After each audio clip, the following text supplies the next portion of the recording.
اعوذ باللہ من الشیطان اللعین الرجیم بسم اللہ الرحمن الرحیم الحمد للہ رب العالمین الحمد للہ کما هو اہلہ والصلاة والسلام علی سید المرسلین وخاتم النبیین ابی القاسم محمد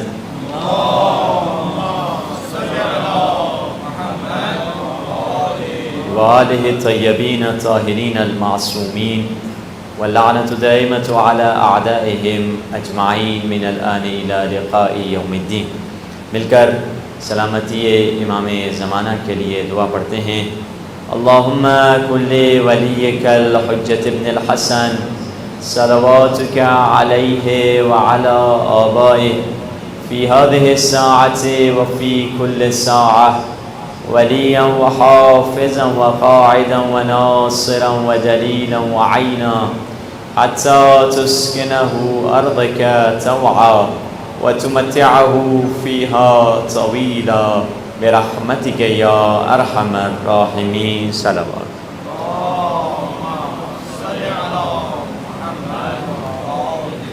ایک بلند صلوات پڑھ جی محمد صلی علی اما بعد فقد قال الله سبحانه وتعالى في كتابه المجيد وفرقانه الحميد وقوله الحق وهو أصدق الصادقين بسم الله الرحمن الرحيم بقية الله خير لكم إن كنتم مؤمنين صلوات۔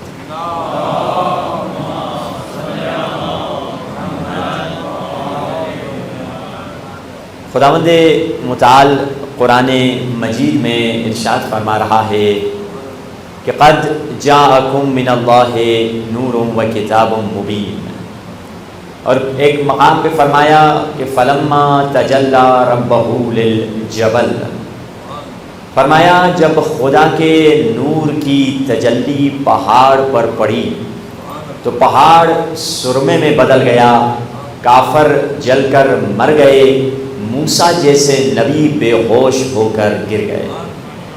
یہ کب ہوا، کیوں ہوا، کیسے ہوا، کس طرح سے ہوا؟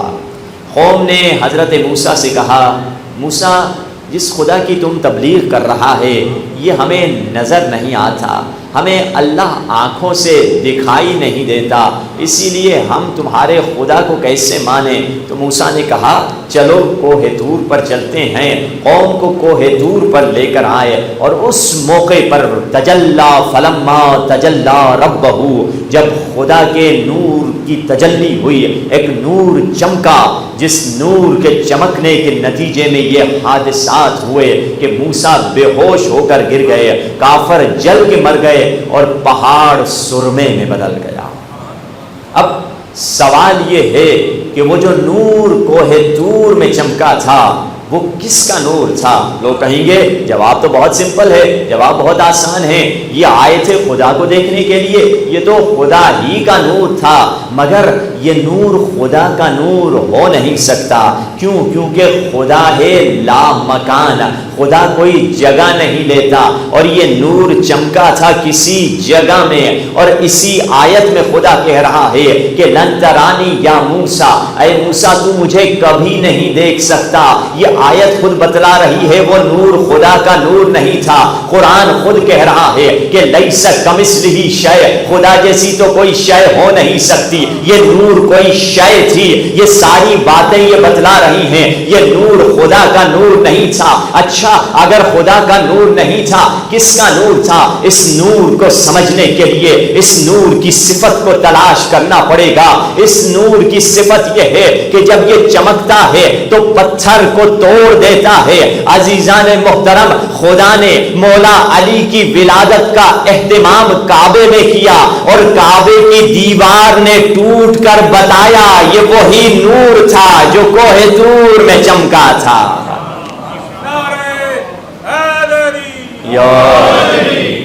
یہ وہی نور تھا جو کوہ طور میں چمکا۔ اور اہل تسنن کے جلیل القدر عالم دین لکھتے ہیں، جلال الدین سیوطی، رسول اللہ سے جب پوچھا گیا یا رسول اللہ وہ کس کا نور تھا جو کوہ طور میں چمکا تھا؟ رسول اللہ فرماتے ہیں وہ میرا اور میرے بھائی علی کا نور تھا۔ اسی لیے جب فاطمہ بنت اسد آئیں کعبۃ اللہ میں، ایک مرتبہ دیکھا کہ خدا نے بلایا تو ہے مگر میزبان نے میرے آنے کی تیاری نہیں کی ہے۔ ابھی دیکھ ہی رہی تھی کہ ایک مرتبہ شاعر نے قلم اٹھا کے لکھ دیا، حیرت میں فاطمہ ہیں اندر کدھر سے جائیں، حیرت میں فاطمہ ہیں اندر کدھر سے جائیں، بولی دیوار کعبہ بی بی ادھر سے آئیں۔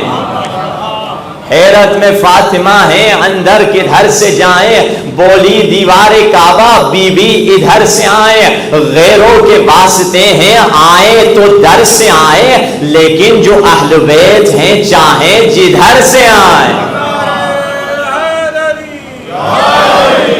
یہ مقام اہل بیت ہے کہ ابھی ظاہراً نہ مولا علی کی ولادت ہوئی ہے نہ رسول اللہ کی، مگر ان کا نور کوہ طور میں چمک رہا ہے، یعنی ان کی ظاہراً ولادت سے پہلے فیض دنیا میں دیے جا رہے تھے۔ اسی لیے آپ قرآن اٹھائیے، خداوند متعال رسول اللہ سے اس انداز سے خطاب کر رہا ہے۔ کبھی فرمایا وَإِذْ قَالَ رَبُّكَ لِلْمَلَائِكَةِ إِنِّي جَاعِلٌ فِي الْأَرْضِ خَلِيفَةً، حبیب اس موقع کو یاد کیجئے جب میں آدم کو خلق کرنے جا رہا تھا۔ عجیب ہے، کیا کہا کہ حبیب آپ یاد کی، مثال کے طور پہ میں اور میرے دوست حسن بھائی ہم گئے کربلا پہ زیارت کرنے کے لیے اور واپس آئے تو میں حسن بھائی سے کہہ رہا ہوں اور آپ بھی بیٹھے ہوئے، حسن بھائی یاد کیجئے کہ ہم کربلا میں خاک شفا کی تسبیح خرید رہے تھے۔ اس کا مطلب یہ ہے جب میں تسبیح خرید رہا تھا حسن بھائی بھی ادھر موجود تھے۔ خدا بھی بالکل اسی انداز سے رسول اللہ سے کہہ رہا ہے، اور یہ لفظ از، عربی میں از کا ترجمہ جو ہم کرتے ہیں اردو میں بنتا ہے یاد کیجئے، اور یہ ایک مقامات پر نہیں کئی مقامات پہ خدا نے اپنے حبیب سے ایسے گفتگو کی ہے۔ کبھی فرمایا وَإِذْ قَالَ مُوسَىٰ لِقَوْمِهِ، حبیب یاد کیجئے جب موسیٰ اپنی قوم سے گفتگو کر رہے تھے۔ کبھی فرمایا وَإِذْ يَرْفَعُ إِبْرَاهِيمُ الْقَوَاعِدَ مِنَ الْبَيْتِ، حبیب یاد کیجئے جب ابراہیم اور اسماعیل کعبۃ اللہ بنا رہے تھے۔ کبھی فرمایا وَإِذْ قَالَ لُقْمَانُ لِابْنِهِ وَهُوَ يَعِظُهُ يَا بُنَيَّ لَا تُشْرِكْ بِاللَّهِ، حبیب یاد کیجئے جب لقمان اپنے بیٹے کو نصیحت کر کے کہہ رہے تھے بیٹا کبھی شرک نہ کرنا۔ کبھی فرمایا وَإِذْ أَخَذَ اللَّهُ مِيثَاقَ النَّبِيِّينَ، حبیب یاد کیجئے جب ہم نے نبیوں سے وعدہ کیا۔ یہ تمام خطاب کس سے ہو رہے ہیں؟ رسول اللہ سے ہو رہے ہیں۔ باراللہ یہ رسول تو ہزاروں سال بعد پیدا ہوں گے، ہزاروں سال بعد ان کی ولادت ہوگی، یہ انداز خطاب ایسا کیوں ہے؟ اس انداز کا خطاب یہ بتلا رہا ہے جب یہ تمام حادثات ہو رہے تھے رسول اللہ ادھر موجود تھے، جب آدم صفت کر رہا تھا مصطفیٰ دیکھ رہے تھے، جب نوح سفینہ چلا رہا تھا مصطفیٰ دیکھ رہے تھے، جب ابراہیم آگ میں پھینکے جا رہے تھے تو مصطفیٰ دیکھ رہے تھے، جب اسماعیل کے گلے پہ خنجر چل رہا تھا تو مصطفیٰ دیکھ رہے تھے، جب موسیٰ عصا چلا رہے تھے تو اس وقت بھی مصطفیٰ دیکھ رہے تھے، جب عیسیٰ اندھوں کو بینا کر رہے تھے تو مصطفیٰ دیکھ رہے تھے، جب یوسف بازار میں بک رہے تھے تو مصطفیٰ دیکھ رہے تھے، بلکہ یہ کہوں جب فرشتے آدم کو سجدہ کر رہے تھے مصطفیٰ دیکھ رہے تھے۔ قصہ مختصر کروں دنیا بن رہی تھی میرا نبی دیکھ رہا تھا۔ نعرہ تکبیر، اللہ نعرہ رسالت، نعرہ حیدری، یہ ہے مقام مصطفیٰ۔ اسی لیے تو ہم کہتے ہیں جس دل میں محمد کی محبت نہیں ہوتی، جس دل میں محمد کی محبت نہیں ہوتی اس دل پہ کبھی اللہ کی رحمت نہیں ہوتی، جس دل میں محمد کی محبت نہیں ہوتی اس دل پہ کبھی اللہ کی رحمت نہیں ہوتی۔ میرا یہ عقیدہ ہے اگر ذکر خدا میں یہ نام شامل نہ ہو تو عبادت نہیں ہوتی۔ اللہ صلی علی وعجل فرجہم۔ تو یہ مقام ہے، دنیا میں نہیں آئے مگر ان ہستیوں کا فیض دنیا کو ملتا چلا جا رہا ہے، یہ ہستیوں کا فیض مل رہا ہے۔ دیکھیے مثال دوں کیسے، مثال کے طور پہ ایک 20 سال کا بچہ ہے ایک 80 سال کے بوڑھے سے ملا، اور اس 80 سال کے بوڑھے سے یہ 20 سال کا بچہ کہتا ہے آپ کا چلنا پھرنا تو بالکل آپ کے دادا کی طرح ہے، آپ کا ہنسنا بولنا تو آپ کے دادا کی طرح ہے۔ بچے نے بوڑھے نے پوچھا بیٹا تمہاری عمر کیا ہے؟ کہا میں تو 80 سال کا ہوں۔ کہ 80 سال کے ہو. یہ نہیں کہا کہ آپ کی شکل ملتی ہے، شکل ملتی کہتا تو کہتے تصویر ملا کے کہہ رہا ہے. نہیں، آپ کا ہنسنا بولنا اٹھنا 80 سال، وہ بھی میرے دادا جب کیمرہ بھی نہیں تھا. کہ بیٹا آپ اس بات کے حقدار نہیں ہیں کہ آپ مجھے کہیں کہ میری شکل کس سے ملتی ہے، کیونکہ آپ نے میری جوانی بھی نہیں دیکھی، میرے باپ کو بھی نہیں دیکھا، میرے دادا کو تو بالکل ہی آپ نے نہیں دیکھا ہے. وہ شخص یہ کہنے کا حقدار ہے کہ میرا اٹھنا بیٹھنا بولنا ہنسنا بیٹھنا میرے دادا کی طرح ہے جس نے میرے دادا کو دیکھا ہو. اب آئیے تاریخ اٹھائیے، رسول اللہ کیا فرما رہے ہیں؟ من اراد ان ينظر الى آدم في علمه والى نوح في حلمه والى عیسی في موسی في هیبته والى عیسی في عبادته والى ابراہیم في خلته والى اسماعیل في صدقه والى یحیی بن زکریا في زهده والى سلیمان في صداقته والى سلیمان في قضاوته والى ایوب في صبره والى یوسف في حسنه فلینظر الى وجه علی ابن ابی طالب. اگر آدم کا علم دیکھنا ہے تو علی کو دیکھو، اگر نوح کا علم دیکھنا ہے تو علی کو دیکھو، اگر ابراہیم کی خلت کو دیکھنا ہے تو علی کو دیکھو، اگر اسماعیل کی سچائی کو دیکھنا ہے تو علی کو دیکھو، اگر موسیٰ کی حیبت کو دیکھنا ہے تو علی کو دیکھو، اگر عیسیٰ کی عبادت کو دیکھنا ہے تو علی کو دیکھو، اگر یحییٰ کے زہد کو دیکھنا ہے تو بھی علی کو دیکھو، اگر سلیمان کی قضاوت کو دیکھنا ہے تو علی کو دیکھو، ایوب کے صبر کو دیکھنا ہے علی کو دیکھو، اگر حسن یوسف کو دیکھنا ہے تو علی کو دیکھو. ایک بلند صلوات پڑھیے محمد والے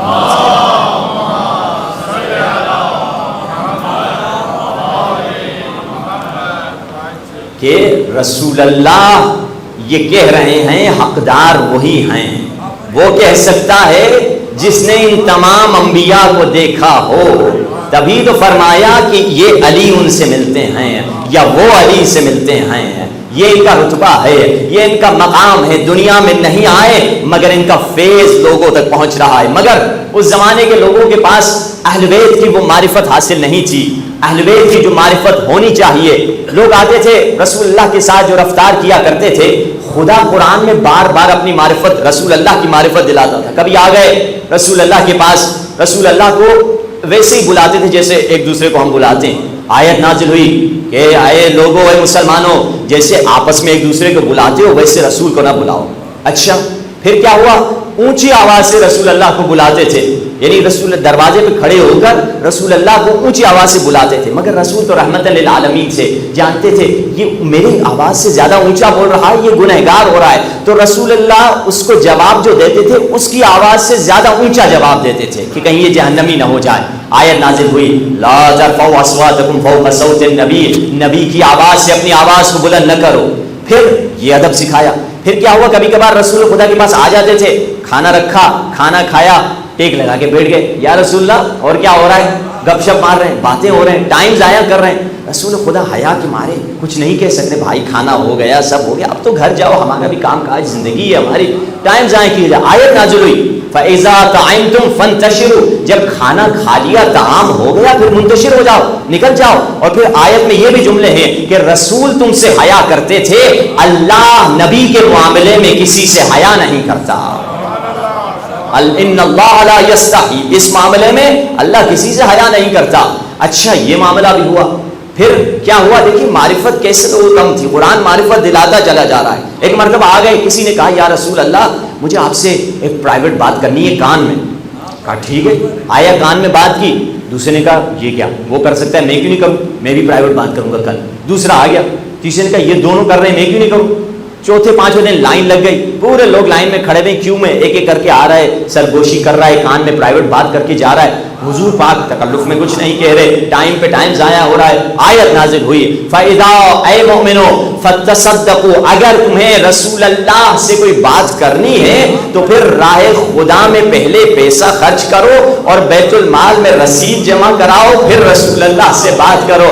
بس یہ کہنا تھا، دربار نبی خالی ہو گیا، کوئی نہ رہا، نہ امیر رہے نہ غریب رہے.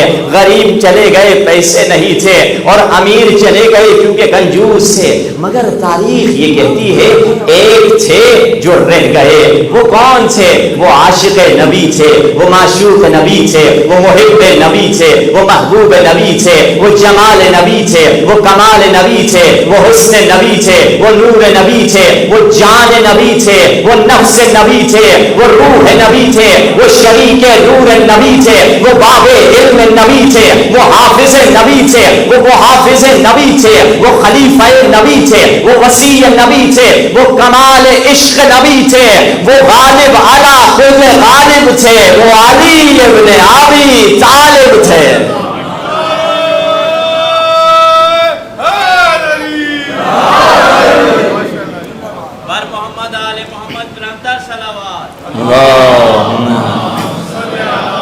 محمد بس وہی رہے، سارا دربار خالی ہو گیا۔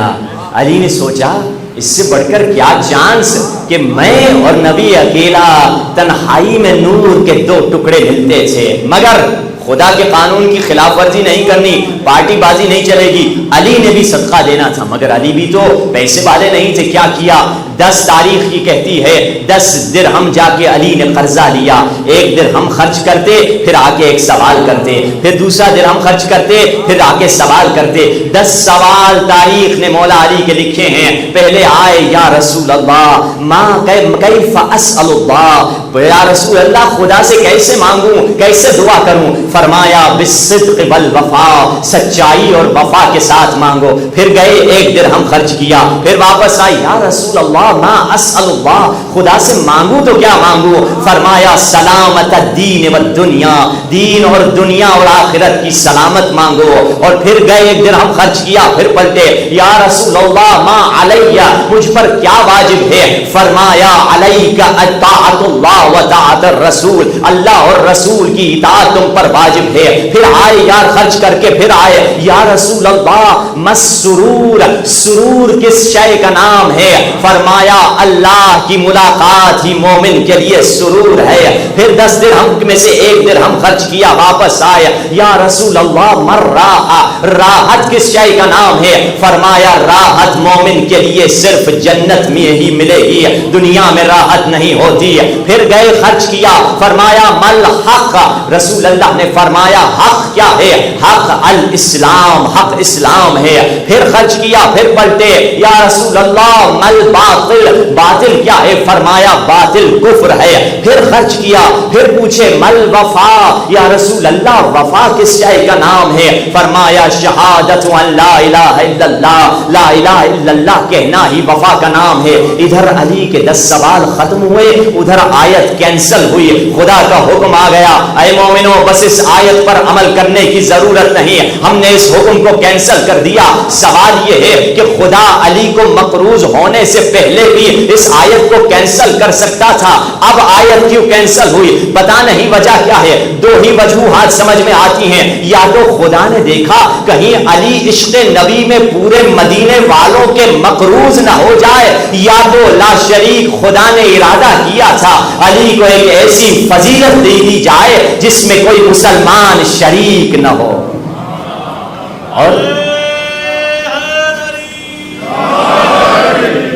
اور اس علی کی فضیلت میں کوئی مسلمان شریک نہ ہو سکا، حسرتیں رہ گئیں، مگر کس کے پاس دم تھا جو اس فضیلت میں شریک ہو سکے جو مولا علی کے پاس۔ ایک صلوات پڑھیے محمد وآل محمد کی ذات۔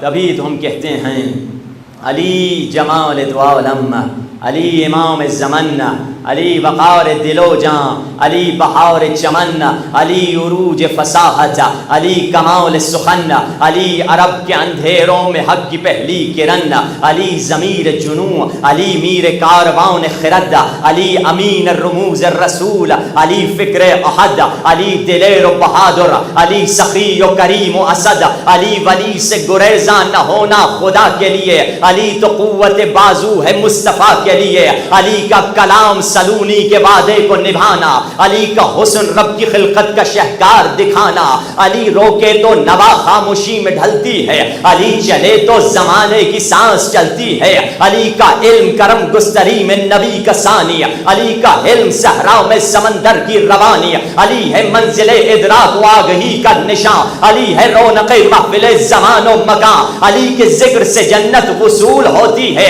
علی کے بغیر کب دعا قبول ہوتی ہے، اگر طالب ہو نجات ابد کے لیے علی کو پکار کے دیکھو تم مدد کے لیے، بھٹک رہے ہو کہاں عاقبت گری کے لیے، علی کا نام ہی کافی ہے رہبری کے لیے۔ یا علی اللہ اکبر،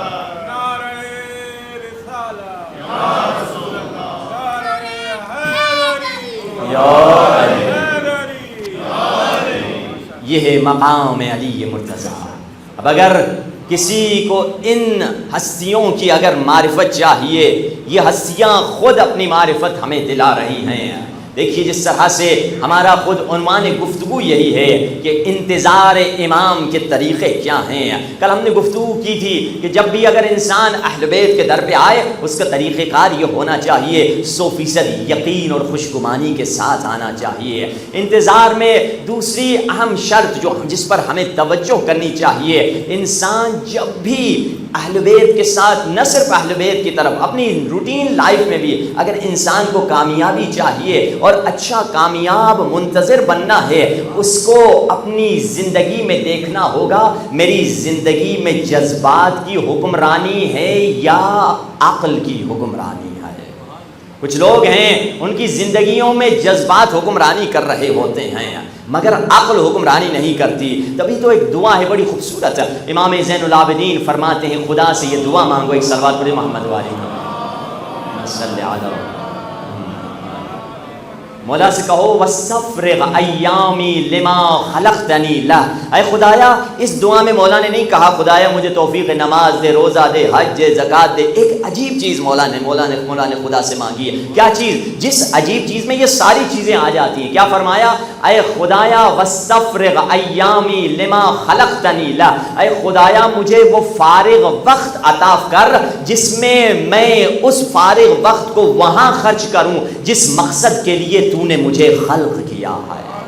عجیب ہے، اس دور میں سب بزی ہیں، ایسے لگ رہا ہے مولا 2021 کے لیے یہ دعا ہمیں سکھا رہے ہیں، جس دور میں ہمارے پاس ٹائم ہی نہیں ہے، لوگ بزی ہیں جاب میں ادھر ادھر۔ مولا کہہ رہے ہیں خدا سے مانگو صحیفہ سجادیاں میں وَسَفْرِغْ ایامی لما خلقتنی لہ، مجھے فارغ وقت عطا فرما وہاں خرچ کروں جس مقصد کے لیے تو نے بنایا ہے۔ رسول اللہ کے پاس ایک عورت چیختی چلاتی آئی، یا رسول اللہ مجھے مدد کیجئے۔ رسول اللہ پریشان، کیا ہو گیا؟ دیوانوں کی طرح چیخ رہی ہے، یا رسول اللہ میں آپ سے سائڈ میں ایک بات کرنا چاہتی ہوں، مجھ سے بہت بڑا گناہ ہو گیا ہے، بتاؤ کیا ہو گیا ہے؟ یا رسول اللہ میں نے توبہ کروا دیجئے، کیا گناہ ہو گیا؟ یا رسول اللہ مجھ سے زنا جیسا گناہ کبیرہ ہوا، پھر اس سے اللہ نے ایک اولاد دی، اولاد کو میں نے پیدا کرنے کے بعد قتل کیا اور اس اولاد کو میں نے سرکے میں ملایا، بچہ گل سڑ گیا، پھر وہ سرکہ لوگوں کو میں نے بیچا، یعنی 3 گناہ کبیرہ، زنا جیسا گناہ، قتل جیسا گناہ، اور پھر حرام خوری، لوگوں کو حرام کھلوایا۔ یا رسول اللہ کیا میری توبہ ممکن ہے؟ رسول اللہ فرماتے ہیں توبہ کی بعد میں بات کرتا ہوں، پہلے بتاؤ کیا میں تمہیں بتلاؤں تمہارا یہ گناہ ہوا کیوں، تو نے یہ گناہ کیا کیوں؟ میں تمہیں ڈائگنوسٹک پہلے ڈائگنوز تو کر دوں تمہاری بیماری، تم کس بیماری میں مبتلا ہو۔ رسول اللہ سے کہتی ہے یا رسول اللہ بتا دیجئے۔ اس موقع پر رسول اللہ فرماتے ہیں انی ظننت انکی ترکتی صلاۃ العصر، رسول اللہ فرماتے ہیں یہ تمام گناہوں کی وجہ یہ تھی کہ فلاں دن تم نے نماز عصر کو جان بوجھ کر چھوڑ دیا تھا۔ ایک نماز عصر کو جو تم نے چھوڑا تھا اس کی وجہ سے پورا چین، پوری سلسلہ گناہوں کا شروع ہو گیا۔ اگر انسان جان بوجھ کر جاب پہ کہیں بھی ہے نماز کو ترک کر رہا ہے، در حقیقت اس کے پاس اسے خدا نے وہ فارغ وقت نہیں دیا جسے اپنے مقصد کے لیے خرچ کرے۔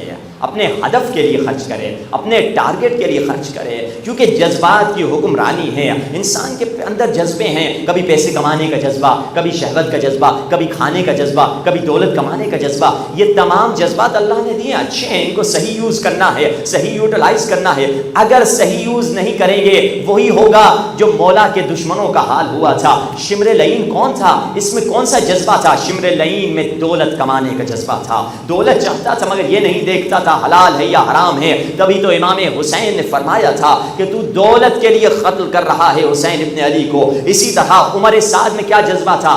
کچھ لوگ پیسے کے طالب ہوتے ہیں، کچھ لوگ حکومت کے طالب ہوتے ہیں، یہ حکومت کا طالب تھا تو مالدار باپ، بڑے باپ کا بیٹا تھا، سعد ابن ابی وقاص کا بیٹا تھا، پیسے تھے مگر حکومت نہیں تھی، یہ حکومت کا طالب تھا۔ تبھی ایک طرف سے امام حسین، حضرت عباس، حضرت علی اکبر آ رہے ہیں، ایک طرف سے عمر سعد اس کا بیٹا اور اس سے غلام آ رہے ہیں، ایک پوائنٹ پہ ملتے ہیں۔ مولا عمر سعد سے کہتے ہیں اے عمر سعد لا تشارک فی دمی، میرے قتل میں شرکت نہ کرو۔ مولا نے کہا کیوں؟ کہا کہ میری دولت مجھ سے چھین لی جائے گی۔ مولا فرماتے ہیں میں تمہیں وہ باغ دے دوں گا مدینے میں جس باغ کے بڑے بڑے درخت ہیں اور ان درختوں کے بیج میرے بابا نے اپنے ہاتھوں سے بوئے ہیں، وہ پورا باغ تمہیں دے دوں گا، دولت تمہیں دے دوں گا، گارنٹی ہے۔ مولا سے پھر کہتا ہے مولا میری جان خطرے میں ہوگی۔ مولا نے فرمایا جان کا مسئلہ ہے تو وہ بھی میں حل کر دیتا ہوں، میں تمہیں ایک ایسی جگہ پہنچا دوں گا کوئی تمہیں قتل نہیں کر سکے گا۔ اب دیکھیے مولا آپشن پہ آپشن دے رہے ہیں، یہ بہانے پہ بہانے کر رہا ہے۔ آخر مولا نے فرمایا یہ تمہارا مسئلہ بھی حل کر دوں گا۔ پھر کہتا ہے مولا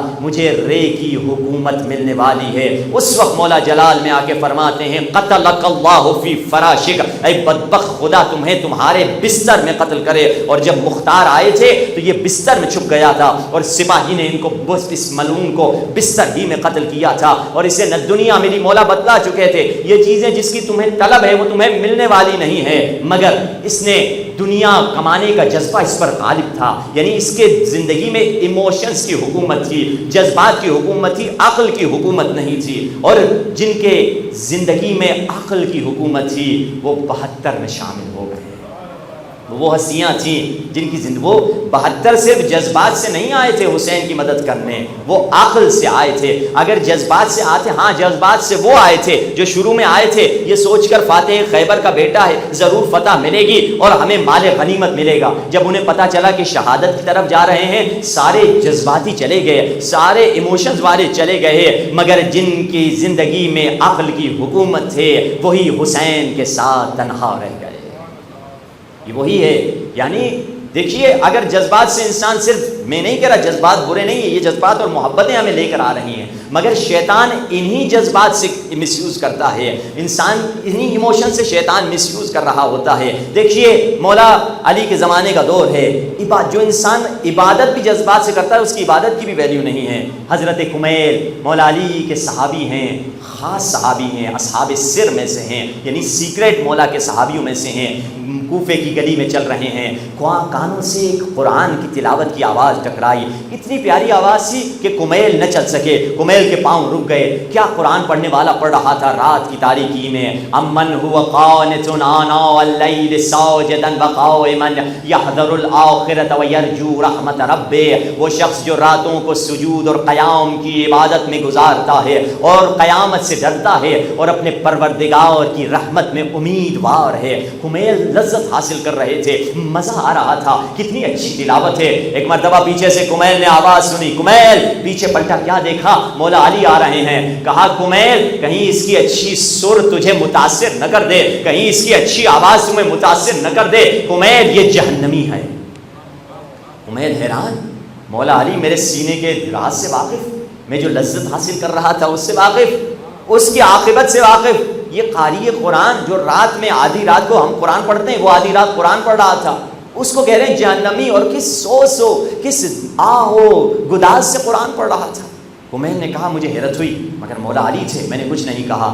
دن گزرے، ہفتے گزرے، مہینے گزرتے چلے گئے، جنگ صفین شروع ہوئی، جنگ صفین 18 مہینے چلی، جنگ صفین ختم ہوئی اور جنگ خوارج شروع ہوئی۔ صفین کے نتیجے میں خوارج بنے، جنگ نہروان شروع ہوئی۔ جنگ نہروان کی ابتدا میں علی نے بتا دیا، علی وہ تاریخ عالم کا پہلا اور آخری جنرل تھا جس نے جنگ کی ابتدا میں بتا دیا ہمارے 10 مریں گے، ان لوگوں کے 10 بچیں گے۔ جنگ نہروان ختم ہوئی، خوارج کے سب مر گئے سوائے 10 لوگوں لوگوں کے، مولا کی طرف سے صرف 10 شہید ہوئے اور اب جنگ ختم ہو چکی ہے، دشمنوں کی لاشوں کے درمیان علی چل رہے ہیں، پیچھے پیچھے کمیل چل رہے ہیں، ایک لاش پر علی رکیں اور ٹھوکر مار کے وہی آیت پڑھی، امن هو قانت آناء اللیل ساجدا وقائما یحذر الآخرۃ ویرجو رحمت ربہ۔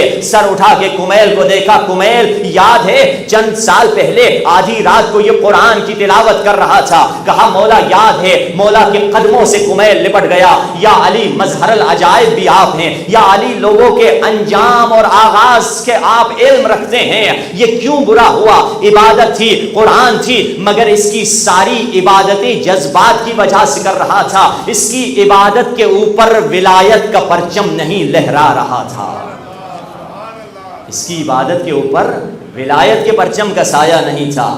وہ قرآن اسے جہنم میں لے گیا، وہ نماز اسے جہنم میں لے گئی، وہ عبادت اسے جہنم میں لے گئی۔ کربلا میں دونوں طرف عبادت ہوتی تھی، دونوں طرف تکبیر ہوتی تھی، مگر فرق یہ تھا وہ بغیر ولایت کی نماز اور عبادت تھی، یہ ولایت والی عبادت تھی۔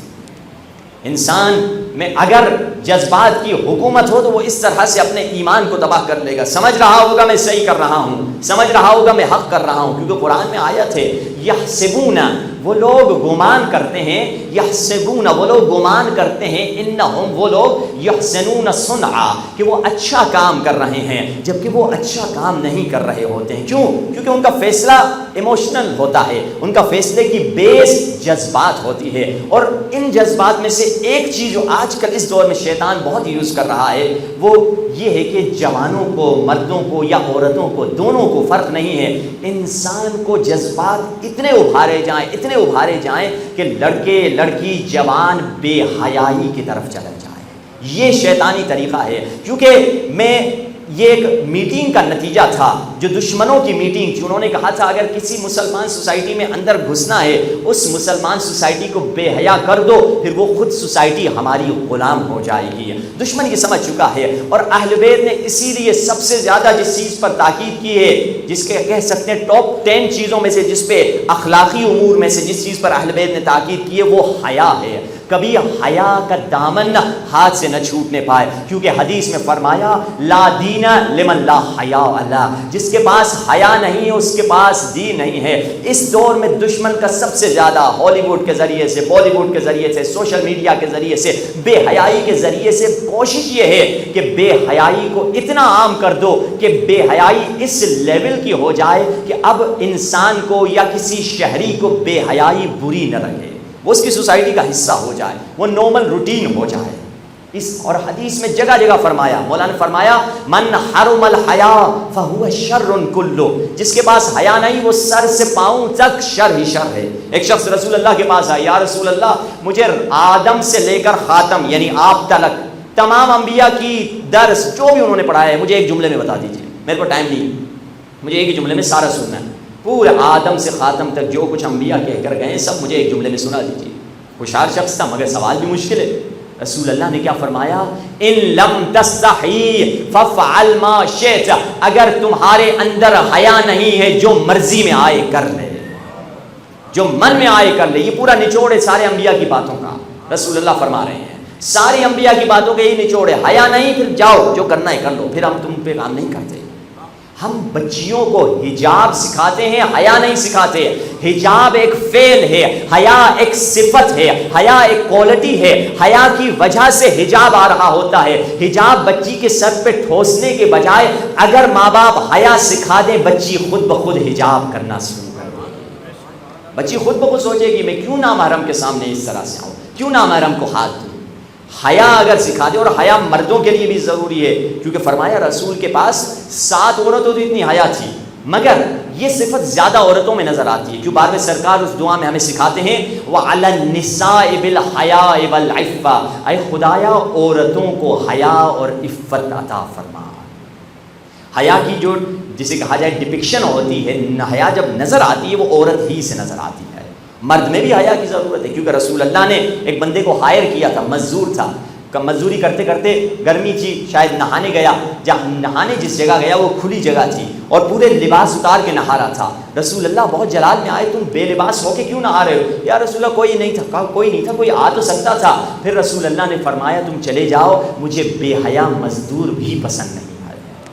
یعنی مزدوری مجھے کیا لینا دینا وہ بے حیا ہے, نہیں میری دیوار بنا, نہیں مجھے مزدور بھی اگر چاہیے حیا والا چاہیے. تبھی تو نہج بلاغہ میں جو مولا خطبہ لکھتے ہیں مالک اشتر سے فرماتے ہیں, اے مالک اشتر تم جا رہے ہو مصر کی حکومت کرنے کے لیے, لوگوں کو جب سرکاری حکومت پہ لگاؤ گے, لوگوں کو جب عہدہ دو گے, لوگوں کو جب جاب دو گے, دو چیزوں کا مالک اشتر خیال رکھنا. مولا کیا دو چیزیں ہیں؟ دو چیزیں, ایک ان کا تجربہ والحیا, ایک ان کا تجربہ اور ایکسپیرینس دیکھنا, مگر تجربہ کافی نہیں ہے, ایکسپرٹیز کافی نہیں ہے, ایکسپرٹیز کے ساتھ دیکھنا ان کے اندر حیا بھی ہے یا نہیں ہے.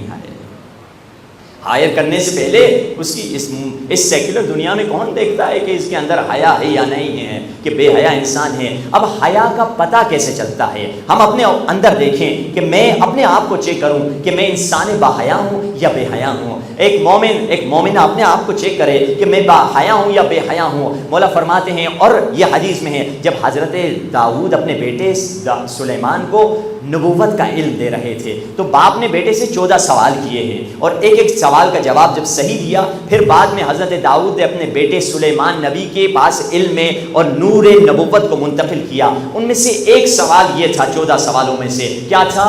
بیٹا مجھے بتا دو, این موضع الحیا, بیٹا حیا کی جگہ کہاں ہے, حیا کہاں سے ظاہر ہوتی ہے, حیا کہاں سے دکھتی ہے؟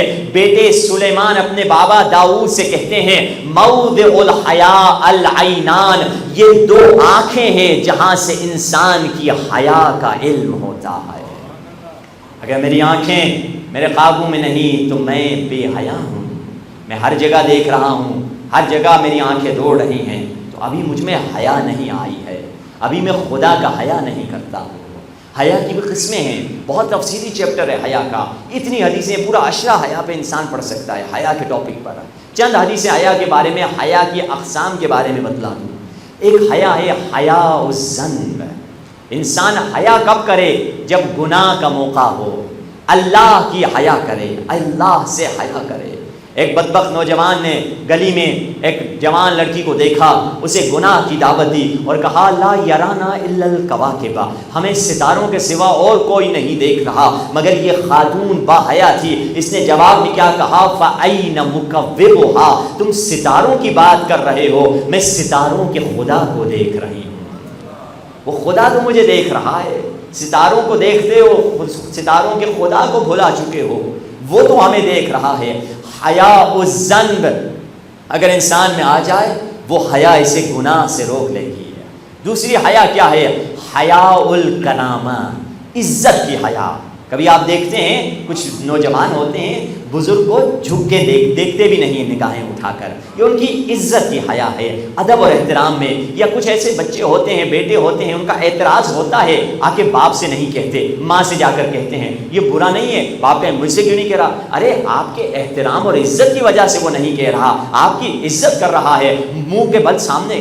اور یہ سیرت میں بھی ہے کہ امام حسن کی حیا آپ نے سنی تھی کہ جب امام حسن واپس آتے تھے مسجد سے, جو مولا علی بتاتے تھے وہ اماں کو بتا دیتے تھے, اور جب مولا علی پلٹتے تھے پاک بی بی سیدہ مولا علی سے کہتی تھی آج آپ نے مسجد میں یہ کہا, آج مسجد میں یہ کہا. مولا علی کہتے تھے آپ کو کیسے پتا, آپ سیدہ گھر میں تھی؟ تو سیدہ بتاتی تھی آپ سے پہلے آپ کا بیٹا حسن آ جاتا ہے, وہ سارے خطبہ مجھے بتلا دیتا ہے, سارا علم علی مجھے دیتا ہے. تو ایک دن مولا علی کہتے ہیں میں ایک کل حسن سے پہلے واپس آ جاؤں گا اور پردے کے پیچھے چھپ جاؤں گا, میں دیکھنا چاہتا ہوں میرا بچہ کیسے بتاتا ہے. مولا علی آ جاتے ہیں, پردے کے پیچھے چھپ جاتے ہیں, مولا حسن روٹین کے حساب سے آتے ہیں اور اماں سے ملتے ہیں اور بتانے چاہتے ہیں بابا نے آج خطبے میں کیا کہا, مگر ان کی زبان میں لکنت آتی ہے. اماں کہتی ہے بیٹا حسن ہر روز کی طرح کیوں نہیں بتا رہے؟ امام حسن فرماتے ہیں لگ ایسے رہا ہے پردے کے پیچھے کوئی بزرگ موجود ہے. یہ حیا تھی امام حسن مجتبیٰ کی. جو بہت زیادہ جھگڑا کرتا ہے یا آرگیو کرتا ہے ماں باپ سے, اس کی حیا ختم ہو جاتی ہے. تو یہ حیا کیا ہے؟ ایک حیا الذنب یعنی گناہ کی وجہ سے انسان حیا کرے. کبھی حیا عزت کی وجہ سے حیا کرتا ہے. اور بی بی سیدہ ہی نے سکھائی تھی تربیت میں اپنے بیٹے کو, کیونکہ ایک دن مولا علی گھر میں آتے ہیں, دیکھتے ہیں فرماتے ہیں فاطمہ زہرا سے اے زہرا کھانا لے کر آئیے. بیوی کہتی ہے 3 دن سے گھر میں کھانا نہیں ہے اور حسن اور حسین کے چہرے کا رنگ بھی زرد پڑ چکا ہے. مولا علی حیران ہوتے کہتے ہیں فاطمہ زہرا سے آپ نے مجھے بتایا کیوں نہیں؟ اس موقع پر سیدہ فرماتی انی لاستحی، میں حیا کرتی ہوں اپنے شوہر پہ وہ بوجھ ڈالوں جس چیز کو شاید وہ نہ کر سکے. یہ کون سی حیا ہے؟ عزت کی حیا ہے. شوہر سے مانگنا کوئی حرج نہیں ہے. مولا کہیں جنگ پہ تھے یا کسی مصروفیت کہاں پر تھے، حالات ہم نہیں جانتے، تو اس سچویشن میں بھی بیوی نے شوہر کو نہیں ستایا. یہ کون سی حیا ہے؟ حیاء الکرامہ.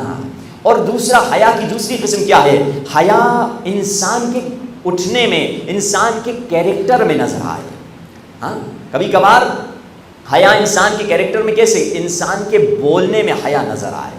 کچھ لوگ ہوتے ہیں جو منہ میں آیا کہہ دیتے ہیں، مگر کچھ لوگ پرانے زمانے میں دیکھیے، آج کل کے دور میں، پرانے زمانے میں ہمارے نانا مرحوم، آپ کے بزرگوں کی بھی اللہ مغفرت فرمائے، جب وہ غصے میں آتے تھے ان کی دیکھیں نا کتنے اسٹائل بھی پرانے لوگوں کے اچھے ہوتے تھے کہ ہمارے نانا غصے میں آتے کیا کہتے ہیں؟ لا حول ولا قوت الا باللہ.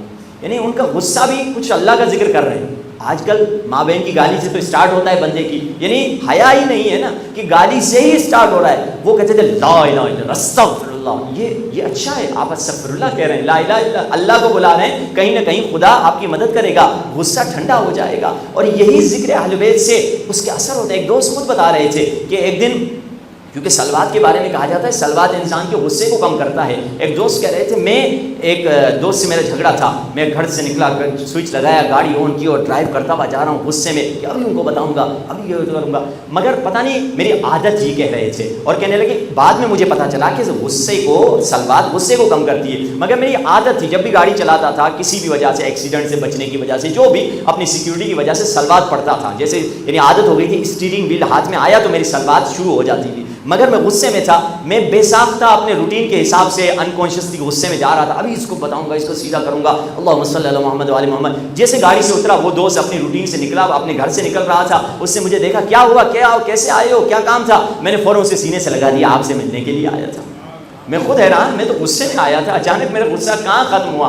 کہا پھر میں نے جب روایت سنی کہ سلوات غصے کو کم کر دیتی ہے تو مجھے پتا چلا کہ جب بھی انسان پریشانی میں ہو، غصے میں ہو، لڑائی جھگڑے میں ہو، ذکر اہل بیت اور ذکر خدا نہ چھوڑے. اور چوتھی جگہ بہت قسمیں حیا کی، بس اسی پہ ختم کر دوں گا کہ چوتھی قسم حیا کی جو بتلائی گئی ہے، حیا انسان کے تیسری قسم یعنی اس کے کیریکٹر میں، بولنے میں حیا ہو. آپ دیکھیں گے کہ کبھی کبھار خواتین ہیں، لڑکیاں ہیں، چادر بہترین پہنی ہوئی ہے، حیا ہے، لگ رہا ہے حیا ہے، ایک بال بھی نظر نہیں آ رہا، ماشاءاللہ بہت زبردست. مگر جب نامحرم سے بات کرنا ہے بڑے قہقہے مار کے ہنسے گی، نامحرم سے گپ شپ مارے گی، گھنٹے گھنٹے موبائل اٹھا کے چیٹنگ چل رہی ہے، وائس چیٹنگ، ویڈیو چیٹنگ جو بھی چل رہی ہے. تو اب یہ حجاب تو اسے ماں باپ نے سکھایا ہے مگر حیا نہیں سکھایا ہے. اور حیا کی چوتھی قسم اور یہ ہے کہ انسان کی حتیٰ قرآن میں یہ روایت نہیں ہے کہ انسان کے چلنے میں بھی حیا ہوا کرتی ہے. کیوں؟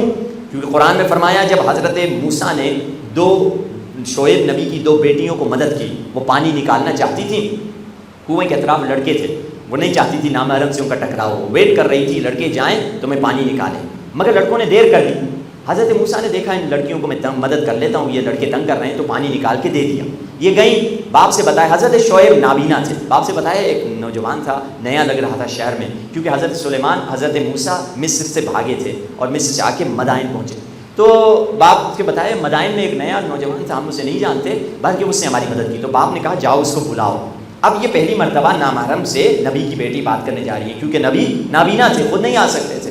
تو اب حضرت شعیب کی بیٹی کے بارے میں قرآن مجید میں جو جملے ہیں فرمایا تمشی علی استحیاء، جب وہ چل رہی تھی نبی کی بیٹی وہ حیا کے انداز میں چل رہی تھی.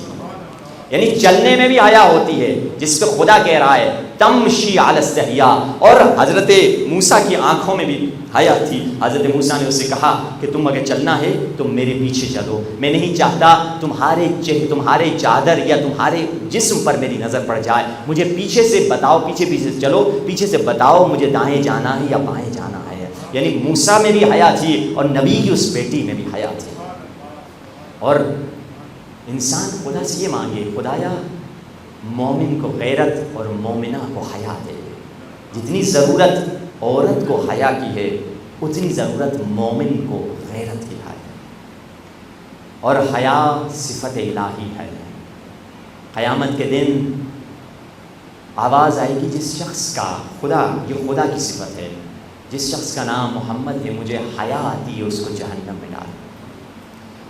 روایت میں ہے کہ جو شخص اپنے سر سے ہاتھوں کو اٹھا کر دعا مانگتا ہے، خدا کہتا ہے مجھے حیا آتی ہے، اس کو خالی ہاتھ پلٹا دو۔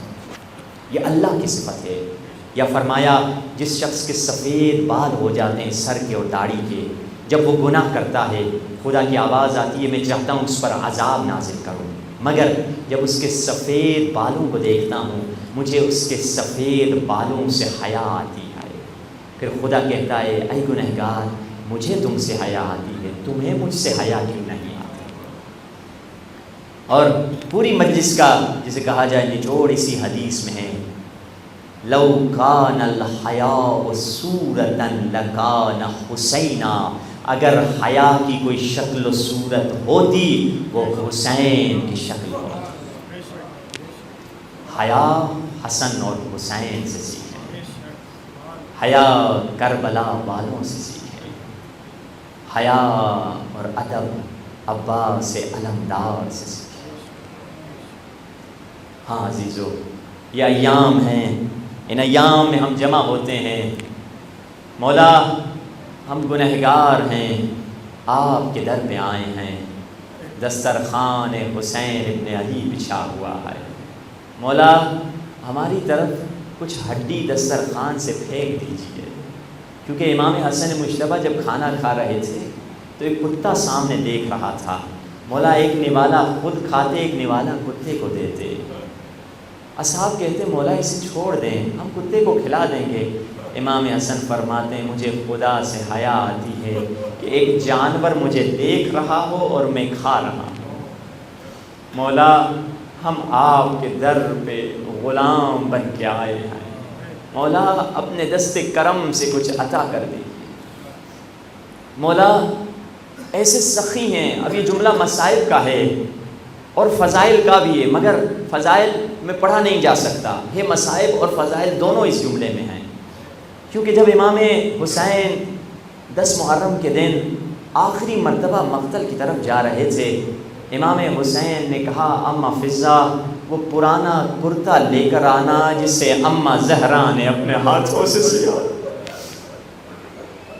وہ کرتا لے کر آئی بی بی فضا، امام حسین نے اس کرتے کو لیا اور پھر سے اس کرتے کو چاک کرنا شروع کر دیا۔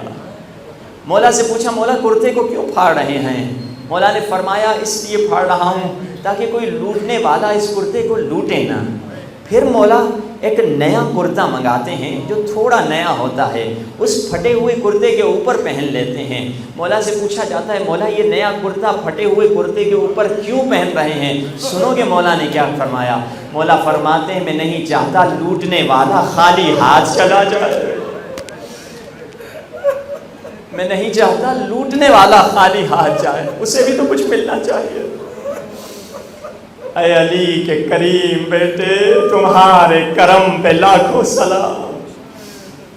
ہاں اسی لیے تو راوی کہتا ہے جب میں حسین کی لاش پہ پہنچا میں نے دیکھا کوئی عمامہ لوٹ کے گیا ہے، کوئی لباس لوٹ کے گیا ہے، کوئی زرہ لوٹ کر گیا ہے۔ کہتا ہے مجھے کچھ نظر نہیں آیا مگر میری نگاہ حسین کی انگوٹھی پر جا کے رک گئی۔ میں نے دیکھا انگوٹھی رہ گئی۔ یہ ظالم 2 پتھر لے کر آتا ہے اور ایک چھری، ایک پتھر پہ حسین کا ہاتھ رکھتا ہے، پھر چھری اور چھری سے پتھر پہ مارتا ہے، حسین کی انگلیاں کٹتی ہے اور یہ انگوٹھی لے کر چلا جاتا۔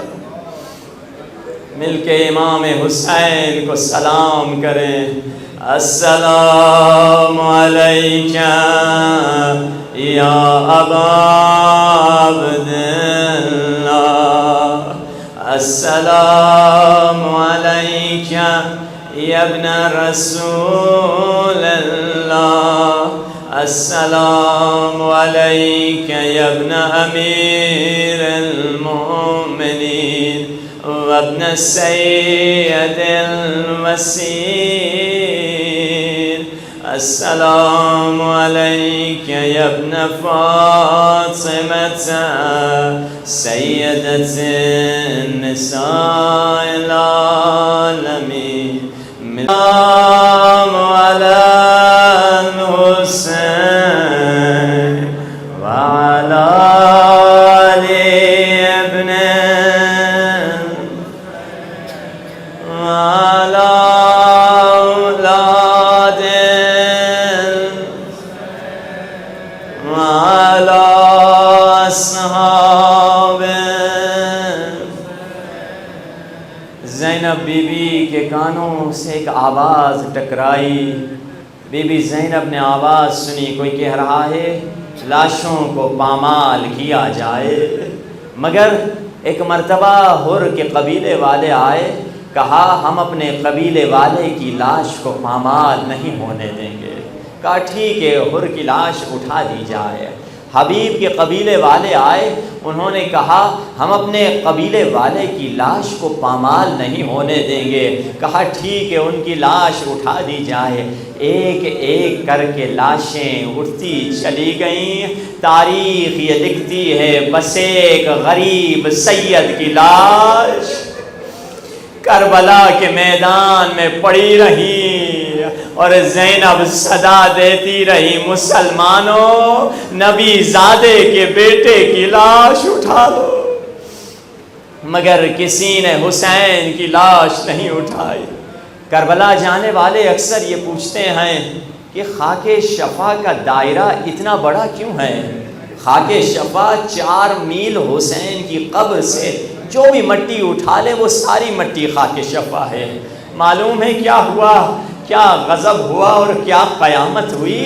10 ظالم عمر سعد کے پاس آئے، کہا امیر ہم کو انعام چاہیے، ہم کو بڑا انعام چاہیے۔ کیا انعام چاہیے؟ تم نے کیا خاص کام کیا؟ کہا نحن رززنا الصدر، ہم نے سینے کی ہڈیاں توڑی ہیں، ہم نے حسین پہ گھوڑے دوڑائے ہیں۔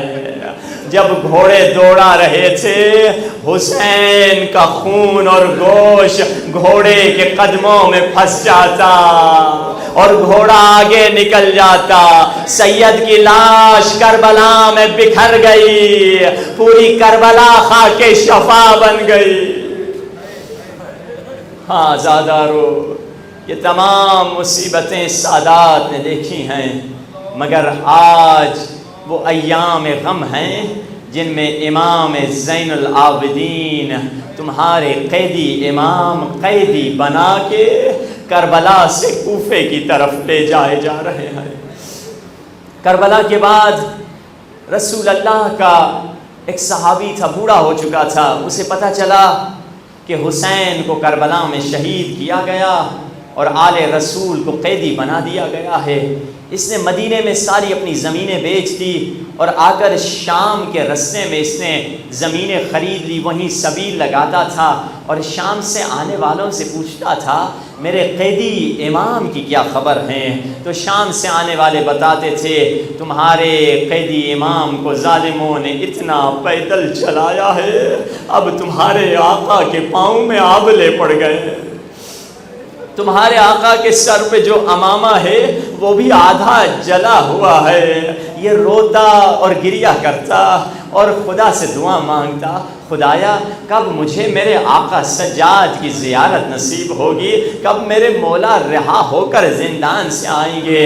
ایک مرتبہ جب خاندان رسالت زندان سے رہا ہوئے، اہل بیت کا جو قافلہ تھا اس کا گزر اس مولا کے رسول اللہ کے جو عزادار تھا، رسول اللہ کا صحابی تھا، اس کی زمین سے جب گزر رہے تھے، زینب کے کانوں سے ایک آواز ٹکرائی، کوئی کہہ رہا تھا ہائے حسین، ہائے مظلوم حسین، اے بے کفن حسین۔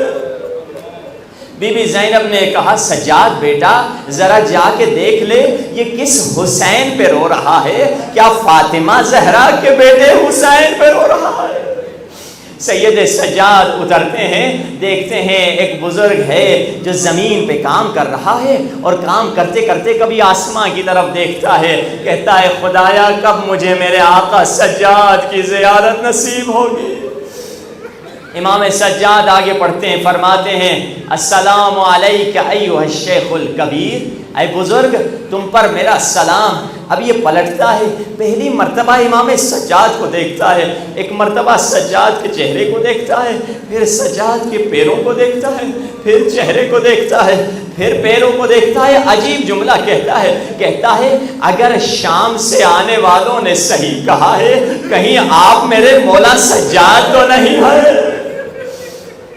مولا سجاد فرماتے ہیں ہاں میں سجاد ہوں، اس حالت میں ہمیں تو اپنے بھی نہیں پہچانتے، تو نے ہمیں کیسے پہچان لیا؟